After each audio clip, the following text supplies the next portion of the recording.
ଯେତେବେଳେ ମୁଁ ଭିଡିଓ କରିବା ଷ୍ଟାର୍ଟ କଲି ମତେ କିଛି ଲୋକ କହିଲେ ମାନେ ଗୋଟେ ଷ୍ଟାର ହେଇଯିବ, ବଡ ହେଇଯିବ, ଯେମିତି ମାନେ ବାପାଲୋ କି ନାଚ କି ଗୀତ, ଏଇ ଯାଅ ବୋଉ ଆଇଛି ଆଉ। ମାନେ କଥା ଶୁଣିକି ବି ବହୁତ କାନ୍ଦ ମାଡ଼ିଛି, ଦୁଃଖ ମାଡ଼ିଛି ବି, ସମସ୍ତେ କହିଛନ୍ତି। କିନ୍ତୁ ମୁଁ ସମୟକୁ ଅପେକ୍ଷା କରିଥିଲି। ଆଜି ସେଇମାନେ ଯୋଉମାନେ କହିଥିଲେ ତାଙ୍କରି ବୋଉମାନେ ବି ରିଲ୍ସ କରୁଛନ୍ତି। ନିଜର ହଉ ପରର ହଉ ସମସ୍ତେ କଥା କହୁଛି।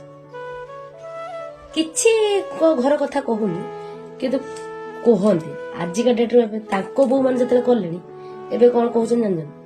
ହଁ ଯୁଗ ତ ହେଲାଣି। ମୋ ବେଳକୁ କଣ ଯୁଗ ଉଲ୍ଟି ପଡିଥିଲା ନା 100 ବର୍ଷ ତଳେ ପଳେଇଥିଲା?